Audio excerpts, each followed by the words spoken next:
வாங்க ஆறுமுகம். திடீர்னு அடிச்சது அப்படியே அதிர்ச்சி ஆயிட்டார் போது. அம்மா என்னது, அவன் தான் ஐஸ்ல வச்ச மீன் மாதிரி இருக்கானா, இதுவும் அப்படி இருக்க. ஆறுமுகம் வசதி ஆயிட்டாமா, அவனை வளைச்சு போடுமா. பொன்மகள் வந்தாள், பொருள் கோடி தந்தாள், பூமேடை வாசல் தன்னில் தேனாக. பய விழுந்துட்டானா, இன்னும் கொஞ்சம் தம் குடிச்சு பாருமா. மாருதம் मिट्टू जाए हम बोल सुबह हरे कृष्ण हरे राम हरे कृष्ण हरे राम हरे कृष्ण हरे राम. மாப்பிள்ள ஆறுமுகரே, நீங்க லட்சாதிபதி ஆனதுக்கு எவ்வளவு சந்தோஷமா இருக்கணும். ஏன் இப்படி பிரம்ம பிடிச்ச மாதிரி கவலையோட இருக்கீங்க? மனசை தேத்திக்கணும் மாப்பிள்ள. அப்பா நான் அவரை பாத்துக்கிறேன்ப்பா, நீங்க போய் அவருக்கு சூட காசு வாங்கிட்டு வாங்கப்பா. பீரி காசு வாங்கிட்டு வரமா? போங்கப்பா. என்னங்க ஆறுமுகங்க, என் முகத்தை பாருங்க, நீங்க கண்ட கனவு பழிச்சிருச்சுங்க. ராக்கம்மா, என் கனவு இருக்கட்டும், நீ இரண்டாவதா ஒரு கனவு கண்டேன்னு சொன்னியே, சினிமாக்காரனோட கார்ல போறதா, அது எங்க பழிச்சிருமோன்னு எனக்கு பயமா இருக்கு. ஏங்க அப்படி எல்லாம் சொல்றீங்க? நாம தான் இப்ப பணக்காரர் ஆயிட்டமே, நாமளே 10 படம் எடுக்கலாம். அந்த பயம் உங்களுக்கு வேண்டாம். எனக்கு அந்த பயம் இல்ல, நான் வந்த பயமே வேற. வேற என்ன? சொந்தக்காரங்க யாராவது வந்துட்டாங்களா? வந்துடுவாங்களே. 4 காசு வந்துட்டா போதும். நான் தாண்டா உங்க அப்பன், நான் தாண்டா உங்க சித்தப்பன், நான் தாண்டா கொக்கா, நான் தாண்டா கொத்தேன்னு ஒருத்தர கூட உள்ள சேர்க்க கூடாது. முதல்ல நீங்க 2 பேரும் கல்யாணம் பண்ணிக்கலாம். ராக்கம்மா, இத கேட்க எனக்கு என்னமோ போல இருக்குது. அப்புறம் பணம் வந்த உடனே பொட்டிச்சாவியை நான் தான் இடுப்புல வச்சுக்குவேன். இது அதை விட என்னமோ போல இருக்கு. ஐயோ, இந்த காப்பிக்காக காத்துக்கிட்டோம்னா நேரம் ஆயிடும். என்னங்க வாங்க, முதல்ல போய் ஏஜென்ட் பார்த்து டிக்கெட்டை கொடுத்து பணம் வாங்கறதுக்கு ஏற்பாடு பண்ணலாம். ராக்கம்மா, ஏங்க டிக்கெட் தானே? ஏங்க அழுவுறீங்க? இது பாரு, அவங்க கடலை மாதிரி. ஐயோ, என்னங்க இது தூள் தூளா கிழிச்சு வச்சிருக்கீங்க? அண்ணத்தோட தங்கச்சி கிழிச்சிருச்சு. ஐயோ, வாய் கேட்டது வாய் கேட்டலையே, ஒட்டிடலாமா? ஒட்டுவோம். என்னடா ஒட்டுற? மாமா டிகிரி காசு வாங்கிட்டு வந்தியா? டிகிரி காசு? அப்பா 10 லட்சம் ரூபாய் டிக்கெட்டை பாருப்பா, கிழிச்சிட்டாங்கப்பா. அம்மா, நீ நம்பரை தான் பாத்தியா தவிர வரிசை எழுதுன்னு பாத்தியாமா? நீ நம்பரை தான் பார்த்தேன், பரிசையை பார்க்கலையே. நீங்க பாத்தீங்களா? கொஞ்சம் தள்ளுங்க. என்னோட கேக்கு இங்க வேண்டாம். கேக்கு இதுல ஜேஎல் வரிசைக்கு விழுந்திருக்கடா நம்ம டீ கடைக்காரனுக்கு. அவன் சந்தோஷத்தை ரெக்கார்டு வச்சுட்டு கொடுக்குறான்டா. ஓ மூஞ்சிக்கு எங்கடா 10 லட்சம் விழுந்து. அந்த டிக்கெட் எடுத்துட்டு போய் பணம் போய் கேட்ட உன்னை தள்ளிடுவான் ஜெயில. ஞாபகம் ஏ இல்ல, அப்ப 10 லட்சமும் எள்ளுதானே? என்னமா மரியாதை தெரியுது? என்னடா மரியாதை? மாங்கிட்டு இருந்து ஒரு லெட்டர் வந்திருக்கு. யாரு? ராமுவா? படிங்க படிங்க. அன்புள்ள அப்பா, வேலைக்கு வந்தவள் என்று உங்களிடம் நான் அறிமுகப்படுத்திய அண்ணம் உண்மையில் என் காதலி. அவளை உடனடியாக திருமணம் செய்து கொள்ள வேண்டிய நிர்பந்தத்தோடு உங்களை பார்க்க வந்தேன். நீங்கள் பேசியதை கேட்டேன். ஒரு பெண்ணுக்கு துரோகம் செய்ய மனமில்லாததால் அவளை மணந்து கொள்ளும் நோக்கத்தோடு போகிறேன். வருத்தப்பட வேண்டாம். எங்களை ஆசீர்வதிக்கும் நோக்கம் இருந்தால் கீழ்காணும் முகவரிக்கு தெரிவிக்கவும். இப்படிக்கு ராமு என்ன இந்த ராம் இப்படி செஞ்சுட்டான்? இவன் கல்யாணம் செஞ்சுக்கிறதுக்காக நான் வருத்தப்படல. என் மனசை புரிஞ்சுக்காம இப்படி ஒரு கோரி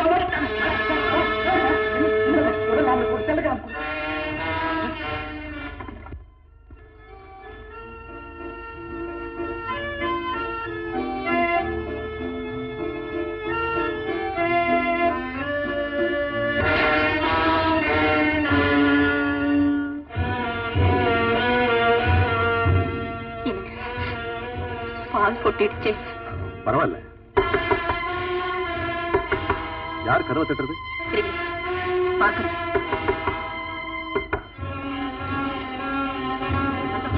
மாப்பிளைக்கு ஏதோ ஒரு தந்தி வந்து என்னமோ ஏதோ பயமா இருக்குமா? என்னன்னு பாரு. தந்தியா?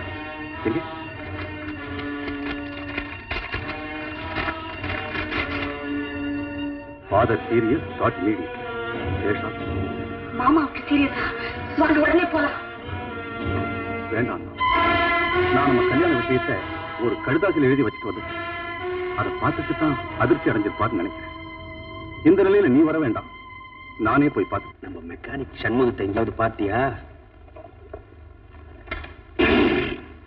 அவனே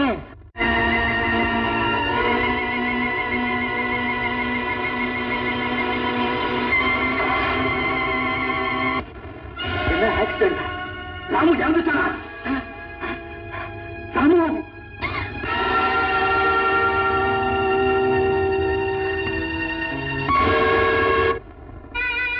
நாங்களே இந்த கல்யாணத்தை நடத்தி வச்சதும் எல்லாத்துக்கும் காரணம் நீங்க எங்களை மன்னிச்சுக்கணும்.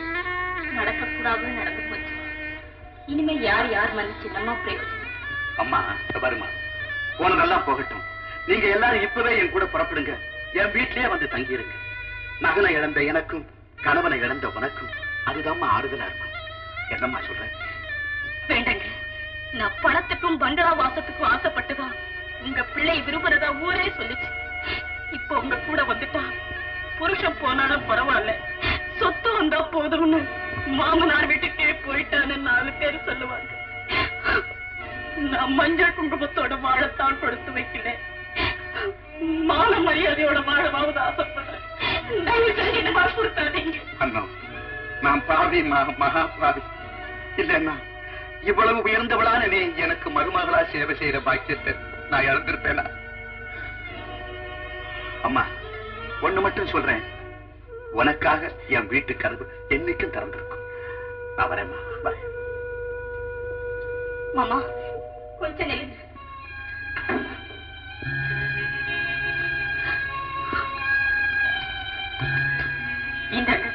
என்னம்மா? உங்களை முதல் தடவை சந்திச்சப்போ நீங்க கொடுத்த அன்பளிப்பு என் புகுந்த வீட்டு ஞாபகார்த்தமா இத பத்திரமா வச்சிருந்தேன். இப்ப அந்த ஞாபகமே வரக்கூடாதுன்னு திருப்பி கொடுக்கிறேன். வாழ்த்துங்க. அம்மா, நீ அந்த ஞாபகமே வரக்கூடாதுங்கிறதுக்காக திருப்பி கொடுக்கிறேன். நான் என் மருமக ஞாபகம் என்னைக்கு இருக்கணுங்கிறதுக்காக எடுத்துக்கிட்டு வரேம்மா.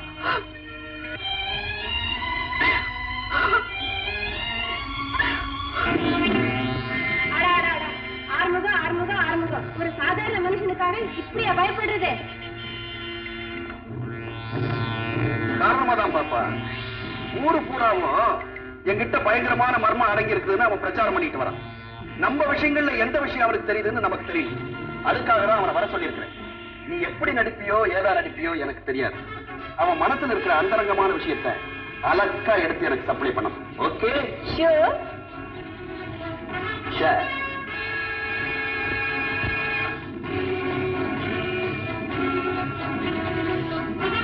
எப்பயா வந்த?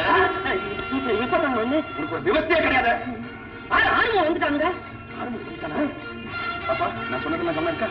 ஞாபகம் இருக்கு. Be careful. Bye.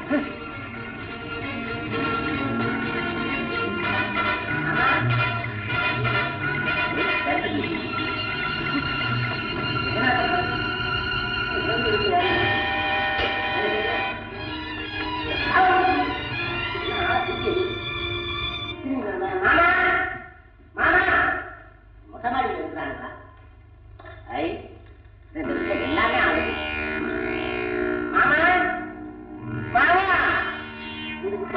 இவ்வளவு நேரத்துல எல்லாம் இவ்வளவு பெரிய வீட்டுக்கு வரக்கூடாது. நீ வீட்டை காலி விட்டு போயிட்டானுங்களா? மாமா,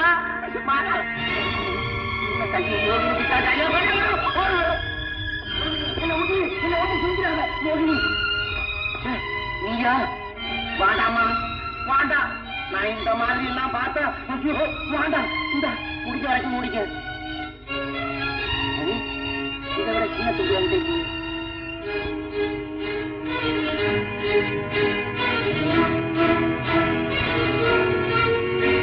ஐயோ, இது அவுத்துக்கியா? மகமாயி, இது என்ன போலாம்? இல்ல, யார் தெரியுமா கூப்பிட்டது? மைனர் கூட்டதாக இந்த மாமா மடையன்னு சொன்னான். இல்ல, நான் தான் அப்படி சொல்லி கூப்பிட சொன்னேன். எதுக்கு? இதுக்குத்தான். எதுக்குத்தான்னா? இன்னுமா புரியல?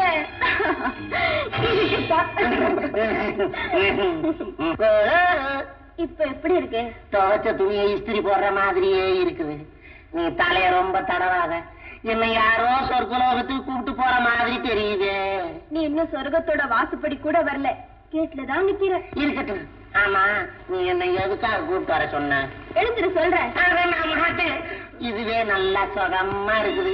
கேட்ல நின்னுகிட்டே நீ சொல்றதெல்லாம் கேட்டுக்கிட்டே இருக்கிறேன். நீ சொல்லு. சுந்தரம் உன் சொத்தெல்லாம் மோசம் பண்ணிட்டார் இல்ல? ஆமா, சொர்க்கத்துல இருக்கும்போது நரகத்தோட வேதனையெல்லாம் ஏன் கிளற? எனக்கு வர வர அந்த மைனர் சுந்தரத்தை கொஞ்சம் கூட பிடிக்கல. உனக்கே பிடிக்கலையா? ஏன்? பாவம், ஆதரவே இல்லாத அன்னத்துக்கிட்ட கடனை வசூல் பண்ண பாக்குறாரு அந்த ஆள் ஒரு மனுஷனா? எனக்கு என்ன பைத்தியமா? கனவுல கூட நான் அந்த வார்த்தையை சொல்ல மாட்டேன். ஆறுமுகம், அன்னத்தோட புருஷன் எப்படி செத்தாரு? அவன் எப்படி போனானோ யாரு கண்டா? ஆக எவன் பின்னாடியே மறைஞ்சிருந்திருக்கான். ஆறுமுகம், சுந்தரத்தை பத்தி உனக்கு ஏதாவது ரகசியம் தெரிஞ்சா சொல்லு. நீ நானும் சரியான பாடம் கத்து கொடுக்கலாம். எத்தனையோ இருக்குது, எதுக்கும் புடி கிடைக்கலையே. என்ன பாப்பா தலையில தட்டுற? விளையாட்டுக்கு. ஆறுமுகம், உனக்கு தெரிஞ்சது சொல்லு. உதவிக்கு கை கொடுக்க நான் இருக்கேன். உனக்கு தெரிஞ்ச ரகசியத்தை நீ முதல்ல சொல்லு, நான் உனக்கு கை கொடுக்கிறேன். என்ன பாப்பா முதல்ல தலைய தடவை இப்ப சும்மா சும்மா தட்டுற? விளையாட்டுக்கெல்லாம் கோச்சுக்கிறிய. இந்த பாரு, சொல்றியா இல்லையா? இன்னும் சொர்க்கம் எல்லாம் இருக்கு. அதாவே நீ சொல்றிய. சரி, நான் உனக்கு மட்டும் சொல்றேன், இது ரொம்ப ரகசியமா இருக்கணும். நீ சத்தியம் பண்ணு. போன மாசம் தான் இந்த மைனர் சுந்தரத்தால ரத்த வெள்ளத்துல ஒரு ஜீவன் துடி துடிக்க செத்துது. எந்த ஜீவன்? இது ராத்திரி நேரம், எனக்கு சொல்ல பயமா இருக்குது. நாளைக்கு வந்து சொல்றேன். சொல்லிட்டு போய. அதாவது இந்த கோழி வீட்டு குப்பை வளர்த்த அருமையான கோழிய ரத்தம் சொட்ட சொட்ட கொல்லப்புறத்துல வச்சு இந்த மைனர் சுந்தரம் அறுத்தாரு. என் கண்ணால பார்த்தேன். இதுதான் ரகசியம், யாருக்கும் தெரியாது. நீ வெளியில சொல்லிடாத. சந்தர்ப்பம் போல நான் சொர்க்கத்தை பாக்குறேன். வரட்டேன்? பைத்தியக்காரி, அவன் எண்ணத்தை நீ கிரகிச்சுப்ப நினைச்சேன். அன்னத்துடைய கதையெல்லாம் சொல்லி அவனை குழப்பிட்டேன். அவன் உஷாராயி கோழி கதையை நமக்கு சொல்லிட்டு நம்ம கதையை அவன் கொட்டிட்டு போயிட்டான். சிக்கலை தீர்த்து வைப்பேன் நினைச்சேன். எக்கச்சக்கமான சிக்கலை உண்டாக்கிட்டேன்.